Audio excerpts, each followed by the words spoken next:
तो अब नमस्कार प्रणाम भोजपुरिया भैया लोग और सब बताएं कैसे बानी। उम्मीद करता नहीं रहुआ सब ठीक ठाक होगा भैया और मैं ठीक बानी।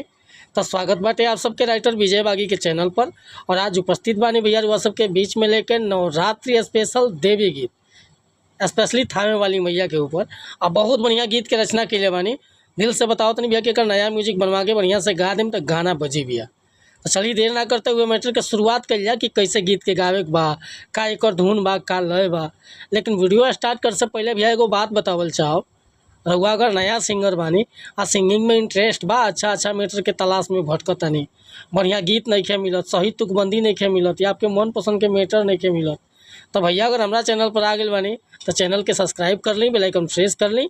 हर रोज़ रहुआ के नया नया मैटर सुने के, देखे के और गावे के मिली भैया। आ कहीं तुकबंदी खटकी नहीं, रहुआ कोनो भी प्रकार के मैटर लिखवाओ के बा, नंबर हम वीडियो पर दे दिले बानी, बेहिचक संपर्क कर सकीले। बिल्कुल उचित चार्ज पर गीत रहुआ के व्हाट्सएप के जरिए मिल जाए। आज के गाना देखिए कैसे गाओ के बाटे। अरे पाटन देवी पाटन में कहलू हे मैया कि पाटन देवी पटन में कहलू, कलकत्ता में माई काली हो।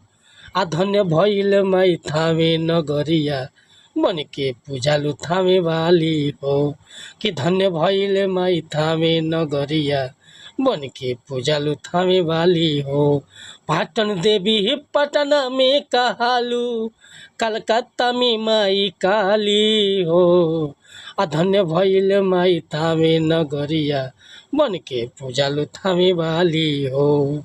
तो भैया अगर मीटर पसंद बा, फुल गीत लिखवावे के चाहता नहीं तो बिल्कुल उचित चार्ज पर गीत रुआ के व्हाट्सएप के जरिए मिल जाई।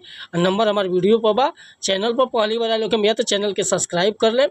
मिला था नहीं फिर से अगला वीडियो में, तब तक अनुमति चाहता नहीं। नमस्कार प्रणाम धन्यवाद भैया। जय हिंद, जय भारत, जय भोजपुरी समाज।